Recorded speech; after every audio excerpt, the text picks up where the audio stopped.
Baik, kita akan segera mulai tabligh akbar dengan mengambil judul yaitu menangkal paham radikalisme, terorisme dan ISIS. Bismillahirrahmanirrahim. Assalamualaikum warahmatullahi wabarakatuh. Innal hamdalillah nahmaduhu wa nasta'inuhu wa nastaghfiruh wa nastahdihi wa natubu ilaihi wa na'udzu billahi min syururi anfusina wa min sayyiati a'malina. Man yahdihillahu fala mudhillalah wa man yudlil fala hadiyalah. Wa asyhadu an la ilaha illallah wahdahu la syarikalah wa asyhadu anna Muhammadan abduhu wa rasuluh la nabiyya ba'dah. Sallallahu alaihi wa ala alihi wa sahbihi ajma'in wa man tabi'ahum bi ihsanin ila yaumiddin wa sallama tasliman katsira. Ya ayyuhalladzina amanu taqullaha haqqa tuqatih wa la tamutunna illa wa antum muslimun. Ya ayyuhan nasu taqu rabbakumul ladzi khalaqakum min nafsin wahidah wa khalaqa minha zawjaha wa batha minhuma rijalan katsiran wa nisaa'a wattaqullaha alladzi tasaaluna bihi wal arham innallaha kana 'alaikum raqiba. Ya ayyuhalladzina amanu taqullaha wa qulu qawlan sadida yuslih lakum a'malakum wa yaghfir lakum dzunubakum wa may yuti'illaha wa rasulahu faqad faza fawzan 'azima. Amma ba'd. Ikhwati fillah, azzakumullah, alhamdulillah, puji syukur senantiasa kita panjatkan kehadirat Allah SWT yang telah mengkaruniakan kepada kita berbagai kenikmatan yang tidak mungkin kita bisa menghitungnya. Wa in ta'uddu ni'matallahi la tuhsuha. Dan ada dua nikmat yang seringkali dilupakan oleh sebagian besar manusia yang disitir oleh Rasulullah SAW dalam sabdanya, ni'matani maghubun fihi ma katsirun minan nas as-sihha wal faragh. Dua nikmat yang sering dilalaikan, dilupakan oleh sebagian besar manusia, yaitu nikmat kesehatan dan waktu luang. Alhamdulillah kita masih diberi kesehatan pada hari ini dan kita bisa meluangkan waktu kita untuk menghadiri tabligh akbar di Masjid Darul Hadits ini dalam rangka untuk mengkaji bersama sebuah tema yang sangat penting saya rasa, yaitu menangkal paham radikalisme, terorisme dan ISIS. Saya biasa menyampaikan terlebih dahulu apa itu pengertian atau definisi radikal, teroris dan ISIS. Jadi wa ma adraka ma radikalisme, wa ma adraka ma terorisme, nah gitu ya, wa ma adraka ma ISIS ya. Baik, radikal saya cek di Kamus Besar Bahasa Indonesia itu artinya satu, secara mendasar. Jadi radikal itu artinya secara mendasar, ini kata sifat, sampai kepada hal yang prinsip. Yang kedua, radikal bisa diartikan amat keras menuntut perubahan. Radikal itu keras. Dan yang ketiga, nah ini ternyata ada makna yang mengandung makna positif. Radikal itu adalah maju dalam berpikir dan bertindak ya, jadi tergantung konteks berarti makna dari radikal. Cuman sering diartikan radikal itu dalam makna yang negatif, kan gitu ya, radikal keras kan gitu. Nah, radikalisme adalah paham atau aliran yang radikal dalam politik. Perhatikan di sini, dalam politik. Yang kedua, radikalisme adalah paham atau aliran yang menginginkan perubahan atau pembaharuan sosial dan politik dengan cara kekerasan atau drastis. Jadi maunya segera ya, secara drastis ya, tidak tadriji, tidak bertahap. Itu juga termasuk pengertian dari radikal. Tapi yang menarik, baik pengertian nomor 1 maupun nomor 2 ini masih dalam konteks politik, iya kan? Perhatikan, paham atau aliran yang radikal dalam politik. Yang kedua, paham atau aliran yang menginginkan perubahan atau pembaruan sosial dan politik dengan cara kekerasan atau secara drastis. Nah, yang ketiga, radikalisme juga bermakna sikap ekstrem dalam aliran politik. Jadi sebenarnya radikal itu bermula dari politik, hadirin sekalian, bukan dari agama. radikalisme agama itu muncul belakangan. Ya. Pertama kali radikal yang ada di dunia ini ternyata adalah dalam hal politik. Nah, bagaimana radikalisme dalam sejarah Islam? Ya. Radikalisme dalam sejarah Islam. Jadi, kalau mengacu kepada pengertian radikal tadi, ya, yaitu secara mendasar, amat keras, ya, maka ternyata paham radikalisme ini dalam sejarah Islam sudah ada, ya, sudah muncul pertama kali tahun 34 Hijriah, yaitu ditandai dengan adanya paham atau firqah Sabaiyah. Firqah apa? Sabaiyah. Firqah itu artinya kelompok sempalan. Ya, firqah Sabaiyah yang merupakan cikal bakal dari Khawarij dan Syiah. Sabaiyah itu merupakan cikal bakal dari apa? Khawarij dan Sabaiyah. Ya, Khawarij dan Syiah. Ya, makanya firqah pertama kali yang muncul dalam sejarah Islam itu memang Khawarij, kemudian disusul tidak lama kemudian apa? Syiah. Nah, bibit, ya, atau benih firqah Sabaiyah inilah yang memunculkan radikalisme, ya, dalam sejarah Islam, ya. Yang mana pencetusnya itu adalah siapa? Abdullah bin Saba. Abdullah bin Saba ini seorang Yahudi yang pura-pura masuk Islam pada Khalifah Utsman bin Affan, ya, yang kemudian ikut merancang terjadinya pembunuhan terhadap Khalifah Utsman bin Affan. Seperti itu. Jadi dengan demikian Khawarij ini merupakan biangnya radikalisme dalam sejarah Islam. Ya, seperti itu. Khawarij itu berasal dari Khawarij itu jamak dari Kharij. Kharij itu berasal dari kata kharaja yakhruju, artinya keluar. Kharaja yakhruju fahuwa kharijun. Nah, kan gitu ya, yang pernah belajar bahasa Arab. Jadi jamaknya Kharij itu Khawarij. Jadi orang-orang yang keluar kalau secara bahasa.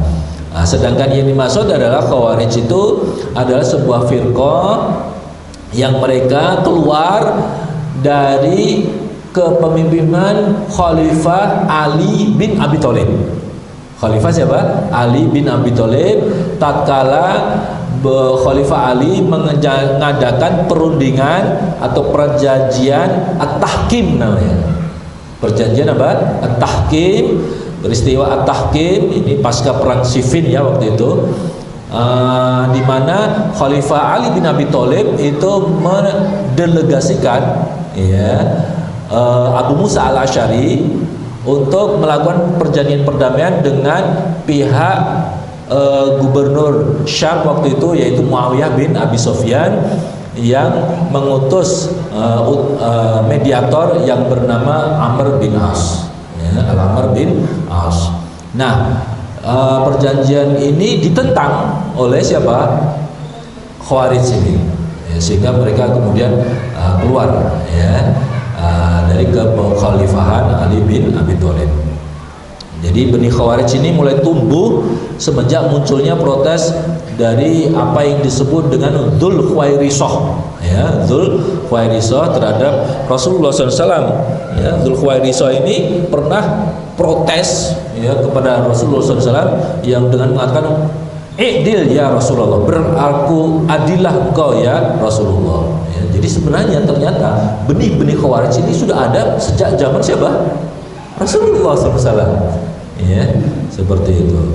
Makanya Rasulullah SAW pernah bersabda, "Al-Khawariju kilabu ahlin nar," gitu. Ya kan? Al-Khawarij itu adalah anjingnya, ya, penghuni neraka.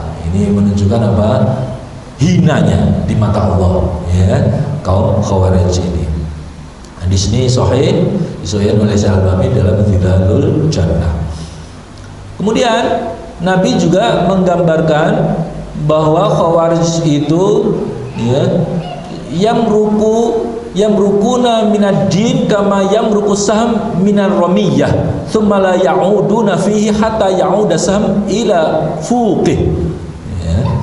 Mereka keluar dari agama Islam bagikan keluarnya anak panah dari busurnya. Ya, kemudian mereka tidak kembali ya ke dalam Islam hingga anak panah itu kembali ke dalam busurnya. Ya, dan tanda mereka apa? Tanda mereka simahumul at-tahliq au qala at-tasbih. Ya.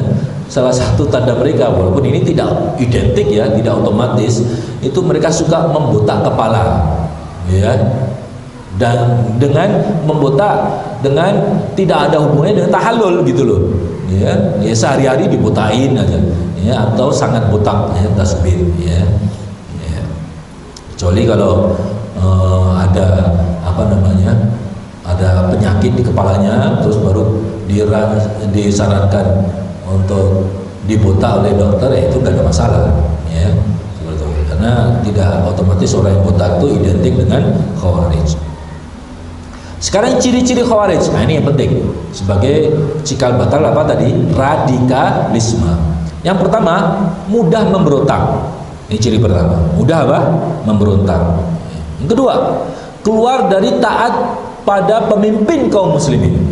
Yang kedua, keluar dari taat kepada apa? Pemimpin kaum muslimin, ulil amri. Nah, dengan kata lain apa? Keluar dari taat kepada ulil amri. Yang ketiga, yang perlu kita ketahui juga sama-sama, ciri Khawarij atau radikalis ya, pelakunya namanya radikalis gitu ya, pahamnya namanya radikalisme. Yang ketiga apa? Bersikap melampaui batas, berlebihan atau hulu. Nah, ini ciri Khawarij juga. Hulu. Orang radikal itu condong untuk bersikap hulu. Yang keempat, sering bertindak anarkis, represif dan revolusioner. Saya ulang, sering bertindak anarkis, represif dan revolusioner. Anarkis itu artinya keras, bertindak keras, ya. Dikit-dikit menghancurkan, misalnya menghancurkan apa, ya, menghancurkan bangunan, menghancurkan fasilitas ya umum begitu. Represif, ya, keras, anarkis juga bisa artinya bertindak keras kepada sesama kaum manusia, sesama insan manusia, ya, memukul, menganiaya, begitu ya. Ini anarkis. Represif, ya, apa namanya? Represif yaitu tidak hati-hati, ya, tidak hati-hati, ngawur gitu, ya, ngawur dalam bertindak, ya, tidak perhitungan, ya, itu represif. Dan revolusioner, nah, tadi itu revolusioner itu yaitu tidak apa, bertindaknya itu dengan gegabah, ya, dengan drastis, nah, itu revolusi, ya. Tidak bertahap, ya, seperti itu. Itulah ciri-ciri tindakan dari radikalisme. Yang kelima, sangat gampang terpancing dan terprovokasi. Nah, ini ciri-ciri radikalis, ya, yaitu apa? Sangat gampang terpancing dan terprovokasi. Mendengar ada berita hoax gitu, wah langsung terpancing dia, langsung terprovokasi. Ini ciri radikalisme seperti itu. Sementara kalau dalam syariat Islam, ya, kalau ada berita hoax, ya, itu sikap kita apa? Tasabbut tabayyun.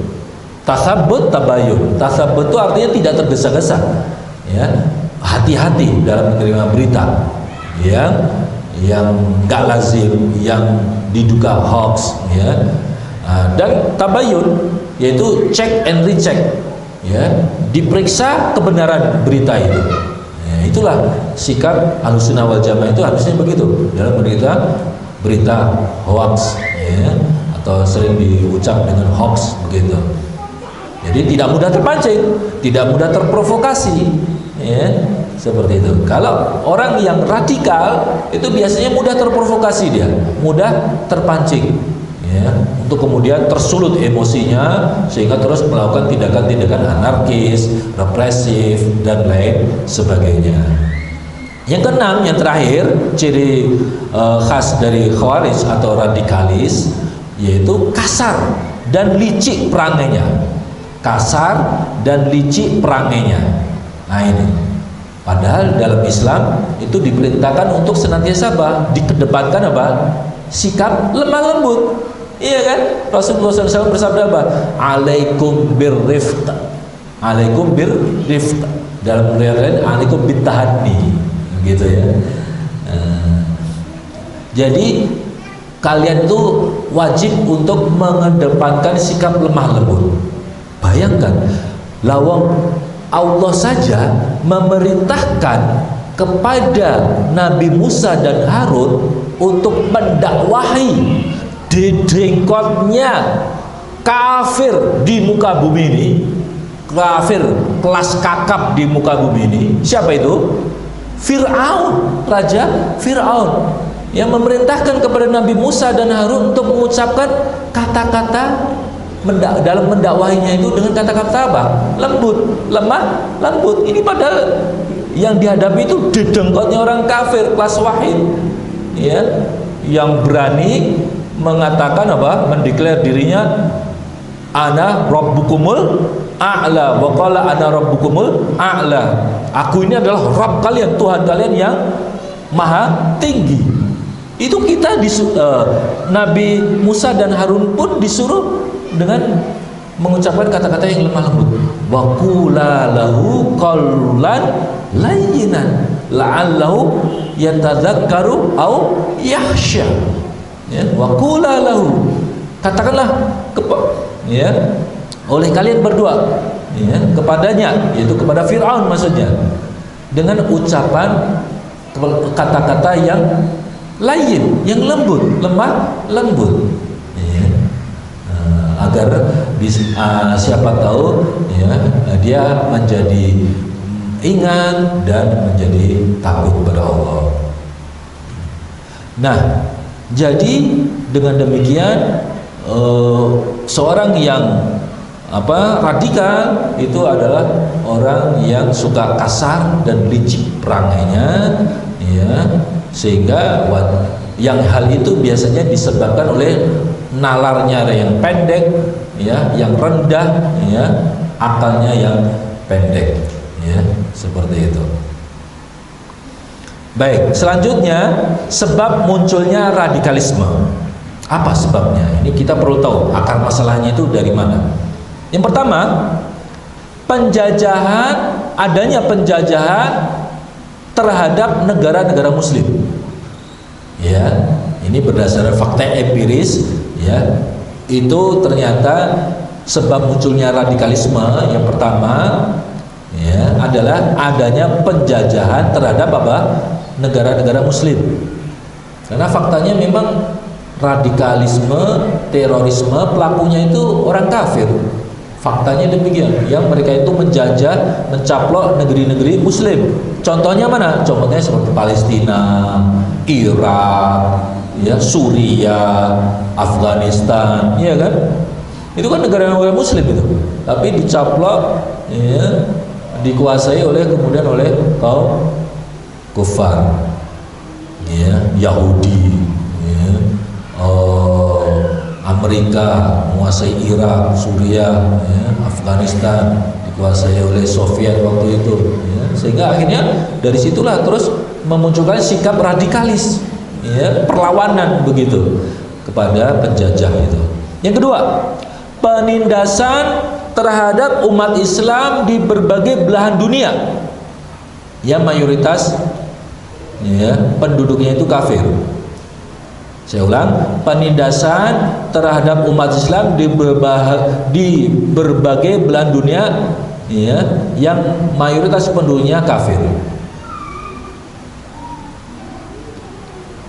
Jadi di sini umat Islam minoritas yang berada di negara-negara mayoritas apa? Kafir. Nah, itu terjadi apa? Penindasan. Yang seperti ini bisa memunculkan radikalisme. Ya. Makanya ada perlawanan ya, Rohingya ya, kepada, walaupun tentu tidak seimbang ya, tidak seimbang silakan ya, terhadap pemerintahan Burma yang represif ya, kemudian Uighur di Cina ya kan, kemudian Patani di Thailand, kemudian Moro di mana, di Filipina ya, seperti itu. Dan juga akhirnya diikuti ya oleh misalnya aktivis-aktivis perlawanan dari umat Islam seperti di Poso ya, begitu, karena ditindas ya, oleh umat yang lain ya. Jadi seperti itu. Atau contoh-contoh yang lain ya. Nah, jadi penindasan itu memang faktanya ada ya. Nah, itu bisa memunculkan radikalisme. Kemudian berikutnya kebodohan umat terhadap agama. Ini bisa memunculkan radikalisme. Kebodohan umat terhadap apa? Agama ya. Terutama dalam masalah akidah dan hukum-hukum jihad gitu. Ini bisa memunculkan radikalisme ya. Umat mudah tergiur untuk berjihad ya, mau dapat bidadari surga enggak? Gitu ya, ayo ikut jihad kan gitu ya. Atau akidahnya lemah ya, dikasih iming-iming dunia, kemudian mau untuk dia ajak untuk jihad katanya di Suriah misalnya, ikut ISIS begitu kan. Gara-gara apa? Gara-gara akidahnya masih lemah, diiming-imingi urusan dunia. Ini karena imannya masih lemah ya, sehingga karena hanya diiming-imingi dengan fasilitas dunia ya, itu jadi mudah ikut ya, seperti ini. Ini semua akar masalahnya adalah kejahilan dia, kebodohan dia terhadap ajaran agama ini. Ya, seandainya dia mau ngaji dengan benar, maka kalau mau diiming-imingi yang duniawi, sifatnya duniawi gitu, dia tentu nggak mudah untuk tergoda, ya, seperti itu. Untuk tidak mudah tergoda untuk ikut gerakan radikal.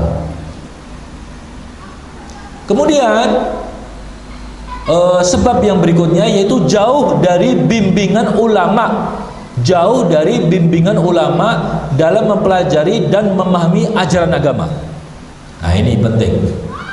Jauh dari apa? Bimbingan ulama dalam mempelajari dan memahami ajaran agama. Hadirin yang berbahagia, tidak sedikit aktivis jihad ya, yang mereka bertindak radikal, melakukan tindakan terorisme, itu ternyata setelah diusut-usut mereka ini belajar agamanya itu minim, bahkan mungkin nol.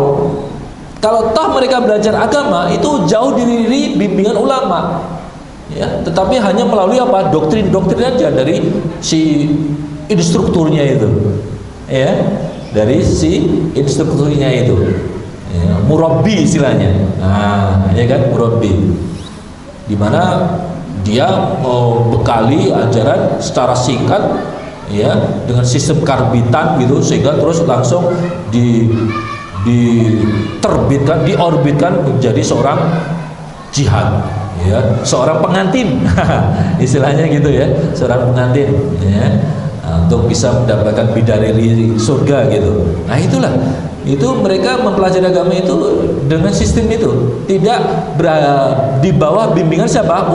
Ulama Rabbani. Padahal yang namanya belajar agama itu sebagaimana Rasulullah SAW sabdakan, al-ilmu bitta'allum. Al-ilmu bitta'allum. Ilmu itu harus dengan belajar. Yang namanya belajar pasti ada guru, ada murid, iya kan? Namanya proses belajar mengajar pasti ada guru, ada murid. Jadi nonsense ya, saya ulang, nonsense Ya, omong kosong. Kalau orang bisa belajar agama dengan benar secara otodidak. Secara apa? Otodidak. Dan faktanya kan memang di negeri kita ini ya, budaya belajar itu kan melalui guru-guru, ustadz-ustadz, ya enggak? Melalui tuan guru, ya, atau angku datuk misalnya, atau kepala suku ya, melalui syekh gitu ya, Syekh Daud Rosyidi. Di Sumatera Barat ini banyak ulama-ulama ya kan, ya, bahkan ada yang jadi ulama di tanah suci sana kan, seperti Syekh Khotib Al-Minangkabawi ya, siapa, Syekh Yasin ya, Syekh Yasin Al-Minangkabawi, yang pernah jadi guru di Masjidil Haram kan gitu ya, berguru ya, seperti itu. Jadi tidak otodidak ya. Sekali lagi, kalau ilmu-ilmu lain, ilmu-ilmu dunia mungkin bisa dengan otodidak, tetapi kalau belajar agama itu harus dibimbingan siapa? Ulama. Allah SWT berfirman, fas'alu ahla dzikri in kuntum la ta'lamun. Ya, bertanyalah kalian kepada ahlu dzikr, yaitu al-ulama, jika kalian tidak mengetahui dalam urusan agama ini. Kemudian berikutnya, ini berdasarkan fakta yang ada, fakta historis, ya, fakta empirik, itu ternyata radikalisme itu bisa muncul disebabkan karena yang berikutnya, yang keberapa ini? 5 ya. Kemungkaran merajalela di tengah masyarakat. Kemungkaran merajalela di tengah masyarakat. Sementara penegakan hukum cenderung lemah. Sementara apa? Penegakan hukum cenderung lemah. Maka dalam hal ini berpotensi untuk munculnya radikalisme. Ya, masyarakat ya mungkin selama ini diganggu oleh gerakan pengacau keamanan misalnya ya, atau orang-orang ahli maksiat, sementara mereka masih leluasa ada di tengah-tengah masyarakat. Nah, ini menimbulkan reaksi dari masyarakat untuk melakukan tindakan apa? Radikal. Nah, di sini memang perlu ada kerjasama yang baik antara masyarakat dengan aparat untuk terciptanya apa? Ketertiban masyarakat, keamanan ya, dan kedamaian ya, sehingga memang harus bersama-sama untuk memberantas kemungkaran ini. Tidak boleh kita hanya mengandalkan salah satu pihak saja, iya kan? Lawang Rasulullah SAW bersabda apa? Man ro'a minkum mungkaran falyughayyirhu biyadihi, fa illam yastati' fa bi lisanihi, fa illam yastati' fa bi qalbi, wa dzalika at'aful iman. Artinya, barang siapa di antara kalian melihat kemungkaran, maka ubahlah, cegahlah dengan tanganmu, yaitu dengan kewenangan yang ada pada dirimu, dengan kekuasaan yang ada diamanahkan kepadamu. Jadi penguasa bisa memberi aturan ya, memberi peraturan ya, dalam rangka untuk terciptanya ya kedamaian, ketertiban, keamanan, dan terhindarnya kemungkaran-kemungkaran yang ada. Nah ini. Dan kalau terjadi kemungkaran, maka pimpinan, atasan itu bisa menegur, bahkan bisa memberi apa? Sanksi. Nah, disinilah bentuk taghyirul munkar, ya, bentuk taghyirul munkar yang bisa dilakukan dengan tangannya, biyadihi. Sebagaimana juga bapak sebagai kepala rumah tangga itu bisa merubah kemungkaran yang dilakukan oleh anggota keluarganya, ya, seperti itu.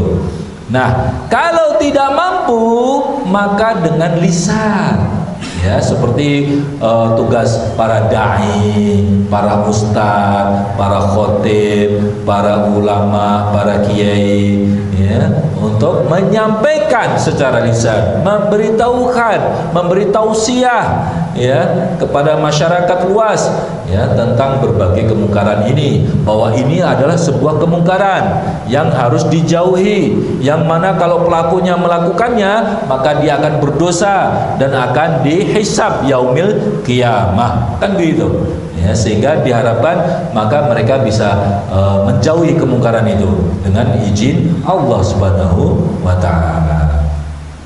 Begitu juga kalau ini tidak mampu, maka fa'ilam yastati fa biqalbihi. Kalau kita nggak bisa dengan tindakan, kita nggak bisa dengan lisan, karena kita bukan orang apa-apa, kita bukan siapa-siapa, ya, maka setiap individu wajib mengingkari kemungkaran itu minimal dengan apa? Hatinya. Ini hukum yang fardu ain, hadirin sekalian.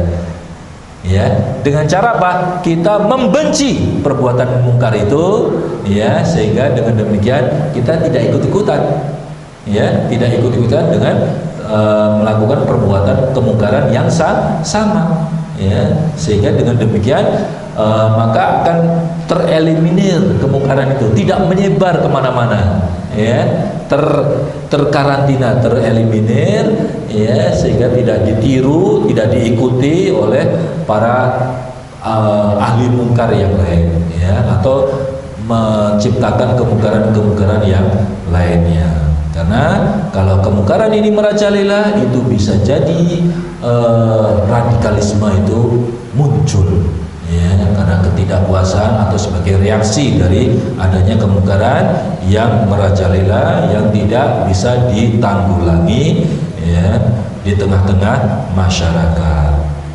Berikutnya, sebab munculnya radikalisme adalah para dai kurang matang dari segi ilmu, kesabaran, dan pengalaman. Para dai, nah ini semua menjadi koreksi bagi kita. Kalau tadi dari sisi aparat, ya, kurang dalam penegakan hukum misalnya, ya, dengan masih cenderung kesannya itu pembiaran terhadap kemungkaran, maka yang berikutnya para dai itu, dari sisi para dai ini sekarang, para dai itu kurang matang dari segi ilmu dan ilmu, kesabaran, dan pengalaman, gitu, dalam menghadapi tantangan dakwah. Dalam apa? Menghadapi tantangan dakwah. Nah ini, dia kurang matang, ya, sehingga apa? Sehingga disebabkan itu maka dia mudah reaktif, ya, mudah tergesa-gesa, ya, tidak at-ta'anni, ya, gitu. Padahal tergesa-gesa itu kan dari syaitan, ya, at-tatsabbut minallah wal ajla minasyaiton, gitu kata Nabi, ya. Kehati-hatian, ya, itu kesabaran itu dari Allah, sedangkan ketergesaan itu dari sifat syaitan. Nah, disinilah pentingnya, ya, semakin berilmu seorang dai itu, dia maka akan semakin kokoh, ya, akan semakin tegar, ya, akan semakin sabar dalam menghadapi berbagai tantangan dakwah, tidak tergesa-gesa, tidak mudah reaktif, seperti itu.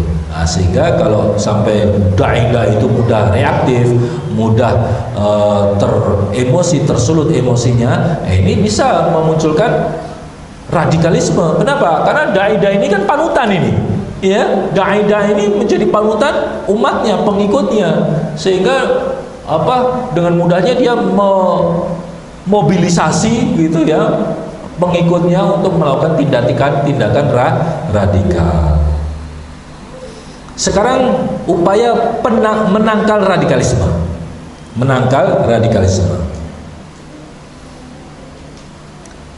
Jadi kalau tadi itu problemnya, sekarang solusinya apa? Kan gitu ya. Kalau tadi itu problem, sekarang solusinya apa? Solusinya adalah satu, ya, tentu saja menghentikan penjajahan terhadap negara muslim. Menghentikan penjajahan terhadap negara muslim.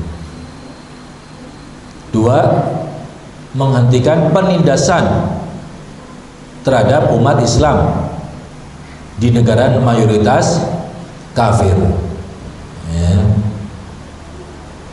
Di negara mayoritas kafir.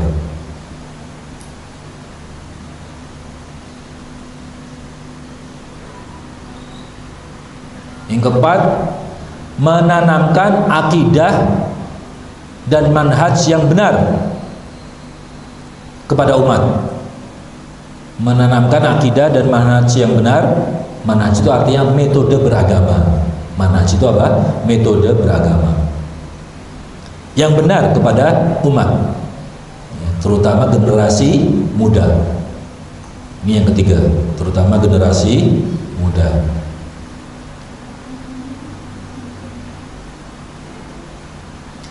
Yang keenam, yang keempat, iya kan? Yang keempat ya, mengembalikan persoalan-persoalan urgen, mengembalikan persoalan-persoalan penting kepada ulama dan umara.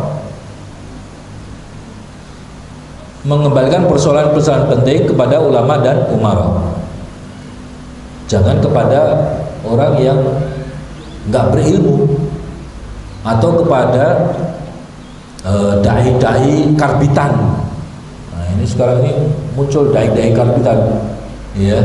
Jadi mendadak jadi ustaz gitu ya, mendadak jadi dai, meskipun langsung viral di media sosial, ya. Nah, ini jangan, ya. Makanya berikutnya, ya, yang keberapa? Kelima, mempelajari ilmu agama. Mempelajari ilmu agama itu dari ulama yang terpercaya. Mempelajari agama dari ulama yang terpercaya, mutsaqifin misalnya, ya. Jadi ulama yang rabbani, ulama yang memang mempelajari agama yang berdasarkan Al-Quran dan Al-Hadis sebagaimana yang dipahami oleh salaful ummah, yaitu generasi umat terdahulu yang pertama, yaitu dari kalangan siapa? Para sahabat, ya, tabi'in dan tabi'ut tabi'in. Kenapa? Karena mereka itulah generasi terbaik umat ini. Ini yang ngomong bukan saya, yang ngomong Rasulullah SAW sendiri yang menegaskan bahwa khairun nas qarni, tsumma alladzina yalunhum, tsumma alladzina yalunhum. Sebaik-baik manusia adalah generasiku, yaitu Nabi dan para sahabatnya. Tsumma alladzina yalunhum, kemudian sesudahnya, yaitu siapa? Tabi'in. Tsumma alladzina yalunhum, kemudian sesudahnya lagi siapa? Tabi'ut tabi'in. Begitu loh. Jadi kita belajar agama pun juga mengacu kepada apa yang dipahami dan diamalkan oleh generasi salaf tersebut, atau yang disebut dengan istilahnya salafus soleh. Nah, ya, salafus soleh yaitu generasi terdahulu. Salaf itu artinya terdahulu yang solih, begitu.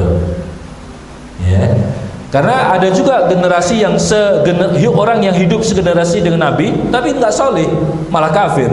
Abu Jahal, Abu Lahab, ya. Iya kan? Mereka bukan generasi salafus saleh, mereka pun hidupnya satu generasi dengan Nabi, iya enggak? Ya, seperti itu. Jadi yang dimaksud di sini adalah salafus saleh. Maka kita hendaknya mempelajari ilmu agama kepada ustadz-ustadz yang menyampaikan ilmu agama ini, ya, sebagaimana yang dipahami dan diamalkan oleh generasi salaf terdahulu. Kemudian berikutnya,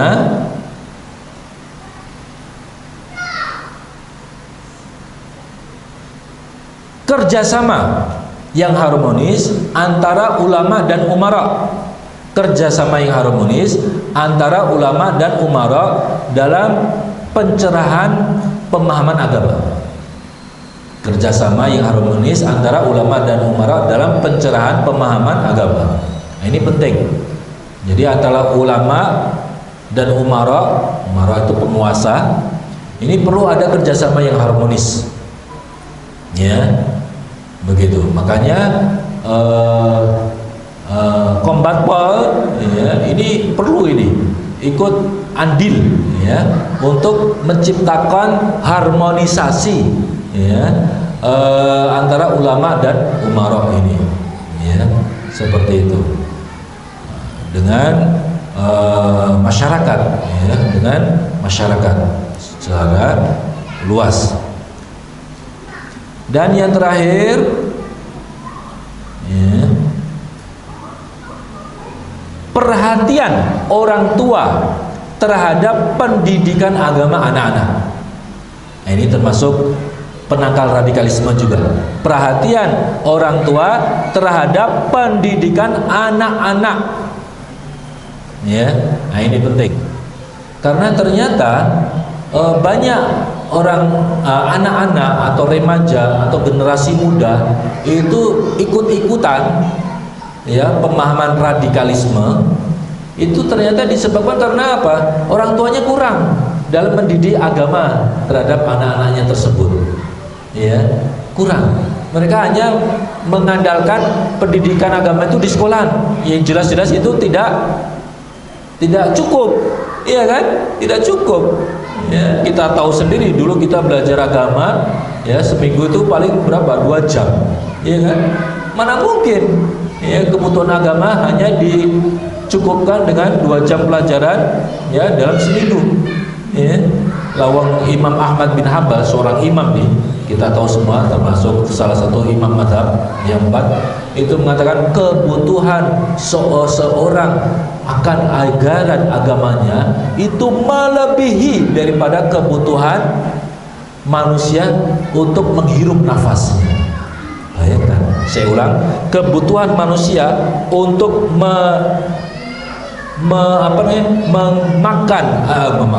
mendapatkan pendidikan agamanya itu melebihi dari kebutuhan dia dalam menghirup nafasnya sehari-hari. Jadi artinya apa? Lebih butuh kita pendidikan agama ya daripada urusan dunia ini. Ya, seperti itu. Yang mana kita tahu kebutuhan untuk tubuh diri kita ya, untuk makan, untuk bernafas itu enggak sebanding dengan kebutuhan kita terhadap pendidikan agama. Ya. Jadi itulah cara menangkal radikalisme dari berbagai cara yang lain ya, masih banyak, bisa hadirin sekalian tambahkan nanti ya, seperti itu. Baik, kita lanjut sekarang kepada terorisme. Ini semakin kita persingkat ya, karena kita ada 3 topik ini, radikalisme, terorisme, dan apa? ISIS.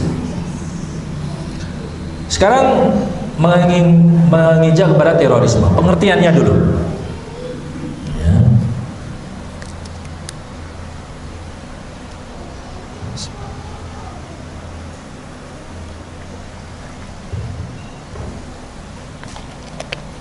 Menurut fatwa MUI nomor 3 tahun 2004, ya, jadi MUI pernah mengeluarkan fatwa tentang terorisme ini, yaitu tahun berapa? 2004. Kita masih ingat kasus bom Bali itu tahun berapa? 2001 ya, atau 2002 yang di Bali itu. Ada bom Bali jilid 1, ada jilid 2 ya, 2001 dan jilid 2 kalau nggak salah. Nah, terorisme adalah tindakan kejahatan terhadap kemanusiaan, tindakan kejahatan terhadap kemanusiaan dan peradaban yang menimbulkan ancaman serius terhadap kedaulatan negara,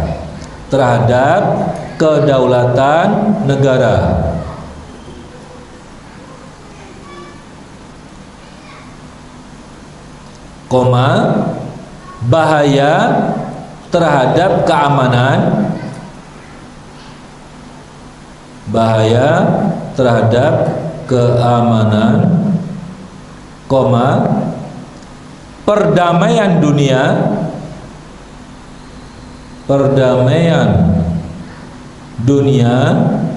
serta merugikan kesejahteraan masyarakat.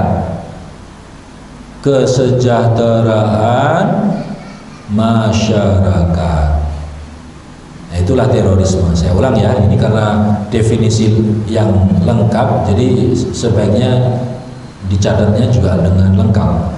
Terorisme adalah tindakan kejahatan terhadap kemanusiaan dan peradaban yang menimbulkan ancaman serius terhadap kedaulatan negara, bahaya terhadap keamanan, perdamaian dunia, serta merugikan kesejahteraan masyarakat.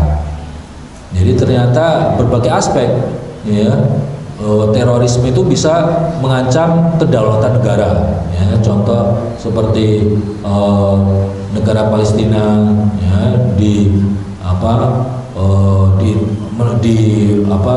mendapatkan ancaman terorisme dari Yahudi Israel, misalnya kan, Yahudi Zionis. Ya. Juga bahaya kepada keamanan, banyak sekali kasus-kasus, ya, teror di Indonesia ini yang membahayakan keamanan. Dalam 3 tahun terakhir ini aja ada bom Tamrin, iya kan? Bom Tamrin. Kemudian bom di Kampung Melayu, terminal Kampung Melayu, ya. Kemudian bom di Kalimantan, kalau saya ya, Kalimantan Timur, ya. Bom di Sidoarjo, ya. Bom di Sidoarjo, di gereja Sidoarjo, ataupun di Polres. Polres ya, di Sidoarjo. Nah, gitu. Jadi paling tidak udah 5 ya untuk yang kasus-kasus terakhir ini. Ya. Seperti itu. Bahkan yang di Sidoarjo itu sampai melibatkan anak istri, iya kan? Sampai melibatkan anak istri. Nah, seperti itu. Jadi terorisme itu merupakan bentuk kejahatan yang diorganisasi dengan baik, well organized, bersifat transnasional, jadi global dia, nggak cuma di negara tertentu. Bahkan ada yang menyatakan mbahnya teroris itu Yahudi, ya, Zionis, ya. Amerika itu pun juga disebut sebagai teroris karena melakukan invasi ke Irak, misalnya ke Suriah, ya, dan lain sebagainya. Digolongkan sebagai kejahatan luar biasa atau extraordinary crime yang tidak membedakan sasaran, ya, apakah dia muslim atau kafir, ya. Faktanya demikian kan. Kasus bom bunuh diri misalnya itu tidak membeda-bedakan sasaran, apakah muslim atau kafir menjadi korban, ya, begitu. Nah, menurut Undang-Undang Nomor 15 Tahun 2003,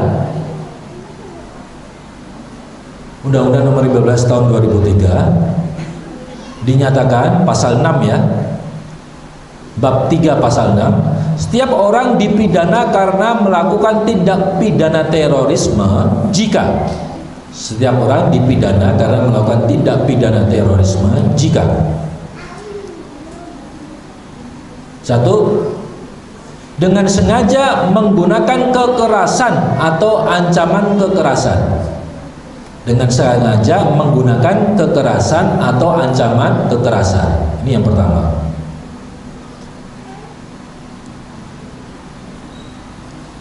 Yang kedua, menimbulkan suasana teror. Menimbulkan suasana teror atau rasa takut.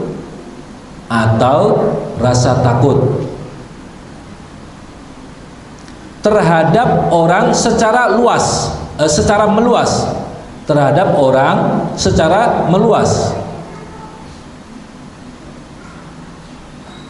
3. Menimbulkan korban yang bersifat massal. Menimbulkan apa? Korban yang bersifat massal, banyak begitu, kayak teror bom Bali atau teror di mana Irak, Pakistan, India itu kan bom mobil misalnya itu kan bisa puluhan bahkan lebih ya, korban jiwa.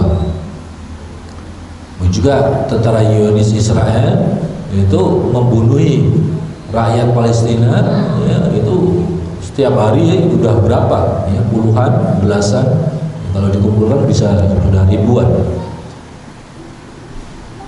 Jadi menimbulkan korban yang bersifat massal dengan cara merampas kemerdekaan, dengan cara merampas kemerdekaan,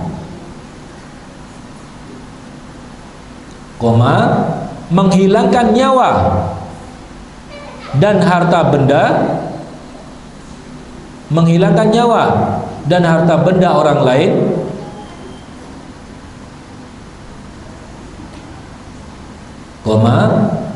mengakibatkan kerusakan atau kehancuran, mengakibatkan kerusakan atau kehancuran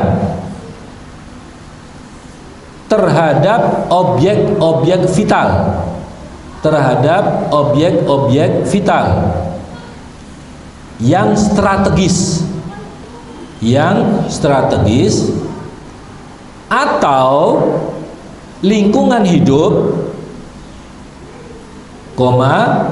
fasilitas publik, lingkungan hidup, fasilitas publik atau fasilitas internasional, titik, atau fasilitas internasional.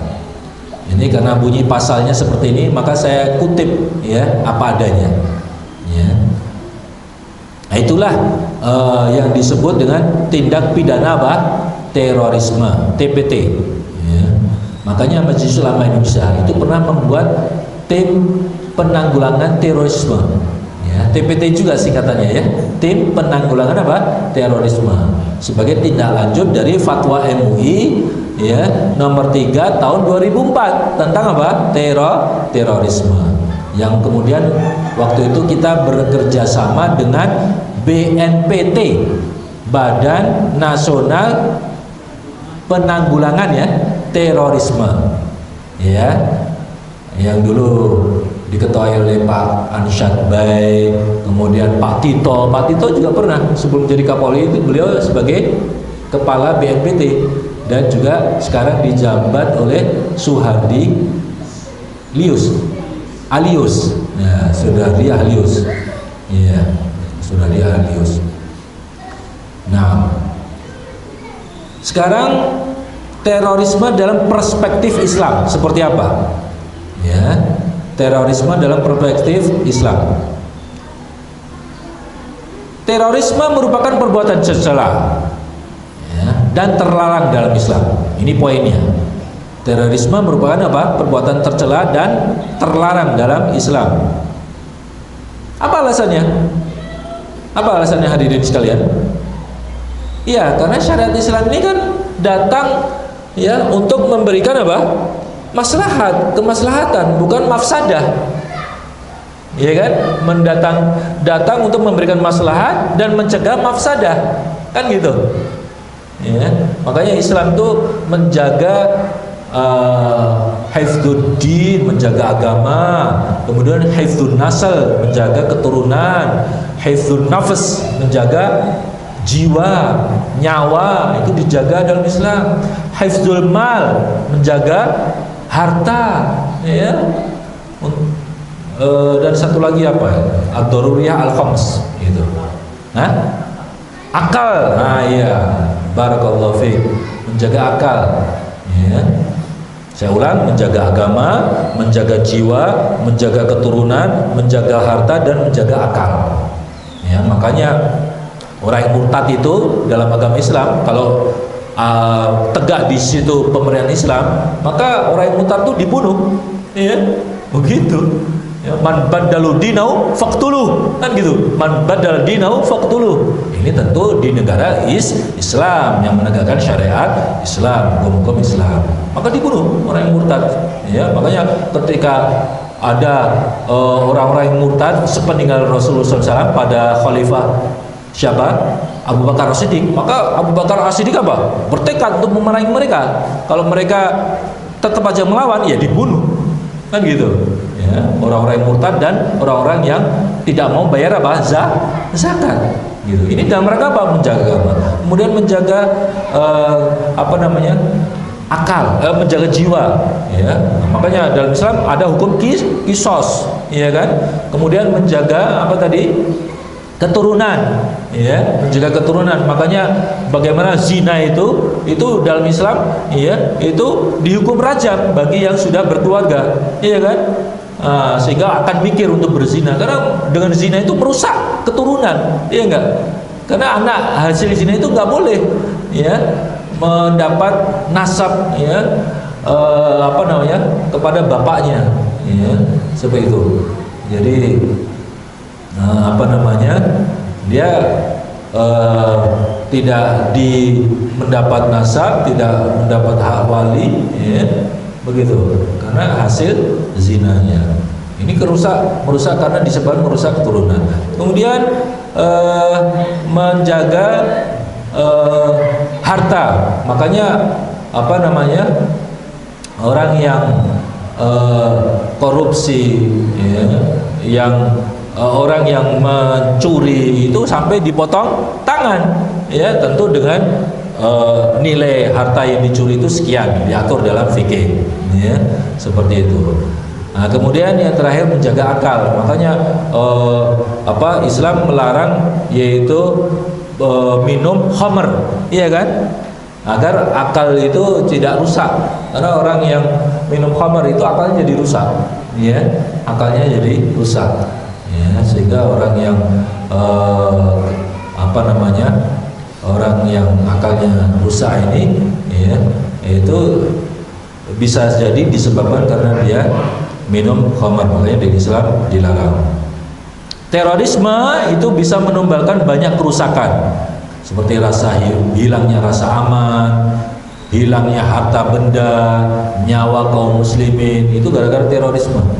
Ya kan, kita banyak sekali faktanya, ya, ada teror di mana-mana, itu menjadikan rasa aman di masyarakat itu hilang, ya, atau harta benda karena dirampok, ya, bahkan ada yang mengatasnamakan ini jihad, gitu ya, padahal jihad bukan teror, ya, teror bukanlah jihad, ya, ini dua hal yang berbeda. Nanti kita akan bawakan tuh. Nah, sekarang kita lihat dalilnya surat Al-Maidah ayat 33 yang berbicara tentang terorisme. Allah SWT berfirman, ya, coba kita lihat Al-Maidah, ya, ayat 33. Innama jazaa'ul ladzina yuharibuna Allah wa rasulahu wa yas'auna fil ardi fasada an yuqatalu aw yusallabu aw tuqatta'a aydihim wa arjuluhum min khilafin aw yunfau minal ard dzalika lahum khizyun fid dunya wa lahum fil akhirati 'adzabun azim. Sesungguhnya pembalasan terhadap orang-orang yang memerangi Allah dan Rasulnya dan membuat kerusakan di muka bumi, perhatikan nih, dan membuat apa? Kerusakan di muka bumi. Inilah tanda ciri dari terorisme, ya. Hanyalah mereka itu apa? Satu, dibunuh, atau disalib, atau dipotong tangan dan kaki mereka dengan timbal balik, ya. Atau au yunfau minal ard, atau dibuang dari negerinya, diasingkan, ya. Jadi ayat ini berbicara tentang terorisme, hadirin sekalian. Dalam tafsir Jalalain dijelaskan bahwa huruf au di situ, au, kemudian au lagi, itu fungsinya untuk menunjukkan urutan, urutan antarohi. Ya, jadi teroris, ya, yang hanya membunuh maka hukumnya adalah dibunuh, kisos. Teroris yang membunuh dan merampas harta maka hukumnya dibunuh, lalu disalib, ya.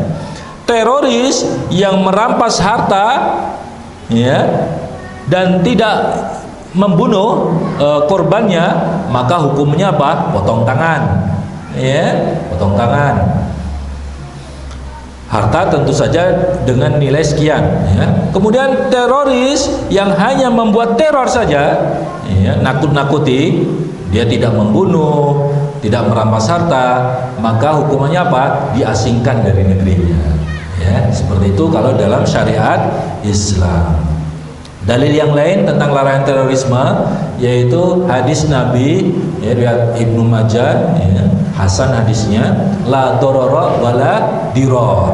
Artinya jangan kalian membahayakan dan saling merugikan, ya, membahayakan diri sendiri maupun orang lain. Dalil berikutnya, la zawalud dunya ahwanu indallah min qatli rajulin muslim. Hancurnya dunia itu lebih ringan di sisi Allah dibanding terbunuhnya satu orang muslim. Hancurnya dunia itu lebih ringan di sisi Allah dibanding apa? Ya, terbunuhnya seorang muslim.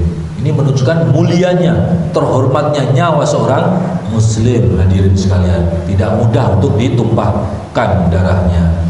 Kemudian dalil berikutnya, al-muslimu man salimal muslimuna min lisanihi wa yadihi. Al-muslimu man salimal muslimuna min lisanihi wa yadihi. Artinya seorang muslim sejati adalah orang yang kaum muslimin itu selamat dari bahaya lisan dan tangannya, ya, merasa aman dari apa?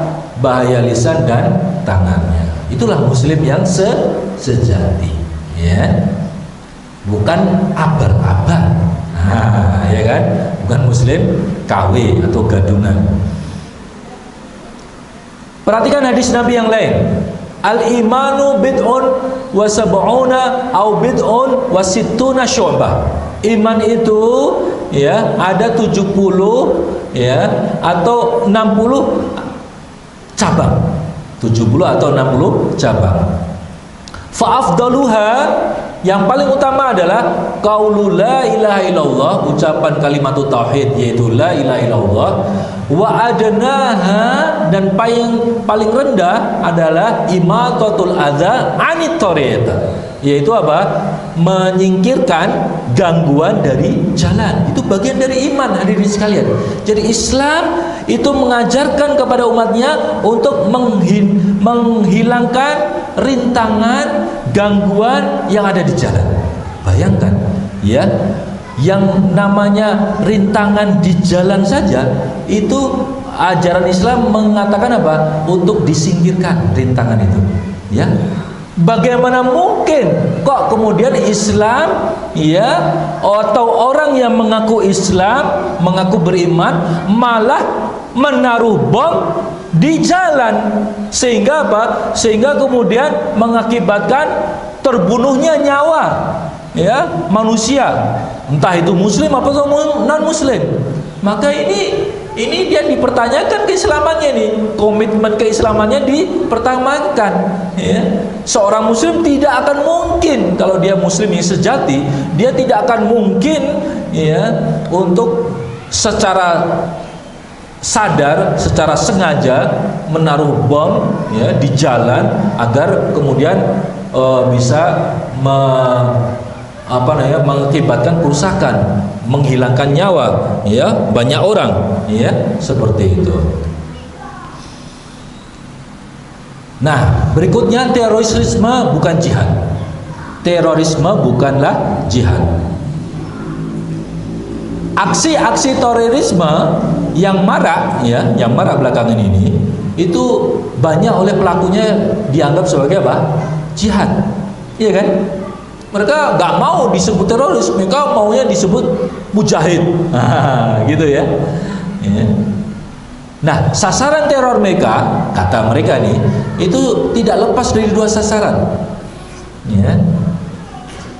Tidak lepas dari dua sasaran. Yang pertama, orang-orang kafir, orang-orang kafir secara mutlak. Ya, mereka beranggapan bahwa memerangi setiap orang kafir, ya, yang ada itu jihad fisabilillah, katanya begitu. anggapan mereka ini akibat kejahilan tadi. Makanya kita sudah bahas ya, apa saja sebab-sebab ya timbulnya radikalisme, terorisme itu karena jahil mereka dalam agama, gitu loh. Ya, maka timbullah anggapan bahwa setiap orang kafir itu wajib diperangi gitu aja, tanpa membedakan kafir yang bagaimana. Padahal nanti akan saya terangkan kafir itu ada macam-macam dalam syariat Islam. Ya. Nah, yang kedua, ya, sasaran teror mereka adalah orang-orang yang berada di pemerintahan, termasuk kepolisian dan aparat militer. Ya, termasuk aparat kepolisian dan militer. Ya, ini jadi sasaran mereka. Makanya kemarin tuh ada peristiwa teror ya di Mapolsek misalnya, Mapolres, atau mungkin di markas TNI ya kalau berani ya. Nah, seperti itu. Itu karena memang itu menjadi sasaran mereka juga, sasaran utama kaum teroris ya, seperti itu. Alasannya apa sih? Alasannya mereka beranggapan bahwa aparat ini mendukung pemerintahan kafir, katanya begitu ya. Mendukung pemerintahan kafir karena mereka beranggap bahwa setiap pemerintahan yang tidak berhukum dengan hukum Islam itu kafir. Inilah benih khawarijnya itu dari situ ya. Nah, mudah mengkafirkan. Kemudian realitanya bagaimana sekarang? Realitanya seluruh masyarakat jadi korban teror, ya. Apakah itu muslim maupun non muslim, ya. Apakah itu aparat maupun non aparat, iya kan? Faktanya kan demikian. Tidak sedikit dari kaum muslimin yang tumpah darahnya, ya, disebabkan ulah mereka ini. Bahkan ada juga teroris yang sengaja merampok, mengambil harta ya orang awam ya. Itu dalam rangka untuk apa? Itu sebagai rampasan perang katanya. Fake ya, fake ya, atau nyebutnya fake begitu ya. Karena mereka anggap yang bukan kelompok mereka ini ya non muslim, kafir gitu loh, sudah kafir, yang tidak mau baiat kepada pimpinan mereka, komandan jihadnya mereka, itu kafir berarti ya, begitu. Nah, sehingga ya halal hartanya begitu untuk diambil, untuk dirampas sebagai fake begitu. Inilah gobloknya mereka itu seperti itu ya, ngawur dalam belajar agama. Nah, sekarang dalam masalah memerangi orang kafir, ya, nah, mereka ini tidak memperhatikan, ya, larangan mengganggu orang kafir mu'ahad dan orang kafir mustakman. Jadi saya ulang, orang kafir dalam Islam itu dibagi beberapa kategori. Satu, kafir harbi. Kafir harbi adalah orang kafir yang memerangi umat Islam. Maka hukumnya wajib kita membalas, memerangi mereka. Iya kan? Seperti itu. Ini saya rasa sudah jelas dalilnya. Yang kedua, kafir zimmi. Kafir zimmi adalah orang kafir yang berada di negeri muslim, ya, yang berada di negeri Islam dan tunduk dengan pemerintahan Islam, ya, tunduk kepada pemerintahan Islam dengan membayar jizyah. Orang kafir zimmi adalah orang kafir yang berada di negara Islam, tunduk kepada pemerintahan Islam dengan membayar apa? Jizyah. Jizyah itu apa? Upeti, ya. Itu kafir apa? Zimmi. Kalau dulu banyak, kalau sekarang mungkin sudah nggak ada kali ya, sudah nggak ada. Allah ya, membayar upeti segala ini. Nah, yang ketiga, kafir mu'ahad. Apa itu kafir mu'ahad? Berasal dari kata al-ahad, perjanjian. Jadi kafir mu'ahad adalah orang kafir yang sedang memiliki perjanjian dengan pemerintahan muslim, ya, dengan pemerintahan apa? Muslim. Perjanjian untuk apa? Untuk tidak saling menyerang. Nah, ini. Untuk tidak saling apa? Menyerang. Ya, seperti misalnya ada gencatan senjata, ya kan? Nah, ini dengan orang kafir, ya, maka orang kafir di sini posisinya adalah kafir muahad. Gak boleh kita terus kalau dalam suatu kesempatan mendapat kesempatan terus membunuh dia, padahal sedang dalam masa apa? Gencatan senjata. Haram hukumnya, ya, dosa besar seperti itu. Yang keempat, kafir musta'man. Kafir apa? Musta'man. Berasal dari kata al-aman, aman, keamanan. Apa itu kafir musta'man? Yaitu orang kafir yang masuk ke negeri Islam. Orang kafir yang masuk ke negeri Islam atau Muslim, lalu mendapat jaminan keamanan dari pemerintahan Islam, lalu mendapat jaminan keamanan dari penguasa Muslim, ya, itu namanya kafir apa? Musta'man. Kalau di zaman era modern ini banyak ini kafir musta'man ini. Contoh seperti misalnya orang kafir, ya, datang ke Saudi. Saudi kan negara Islam, ya.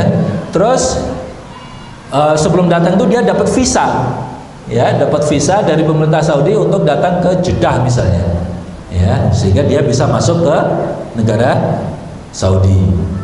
Maka yang seperti ini, orang-orang bule-bule misalnya yang masuk ke Jeddah, karena kalau ke tanah suci kan nggak boleh, Madinah, Mekah kan nggak boleh, ya, ke Jeddah boleh. Nah, itu orang seperti ini, itu kata para ulama termasuk kafir yang musta'man, nggak boleh dibunuh. Kenapa? Karena dia sudah dijamin apa? Keamanannya dengan dalam bentuk pemberian apa tadi? Visa, ya, seperti itu.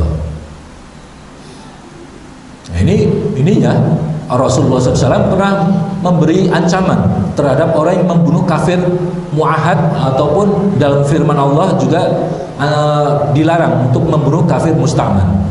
Ya, Rasulullah SAW bersabda, "Man qatala muahadan lam yarah raihatal jannah." Barang siapa yang membunuh seorang kafir, ya, muahad, ya, yang telah menjalin kerjasama perjanjian untuk tidak saling membunuh, kok kemudian dia dibunuh, maka lam yarah raihatal jannah, maka dia tidak akan mencium apa? Bau atau wanginya surga. Ya, seperti itu. Padahal wangi surga itu bisa tercium dari jarak 40 tahun perjalanan. Masya Allah, ya. 40 tahun perjalanan, ya, ya, gitu. Jadi sangat jauh sekali. Ya. Kemudian ini hadis Bukhari. Kemudian dalam surat At-Taubah ayat 6, Allah berfirman, "Wa in ahadum minal musyrikin astajaraka fa'ajir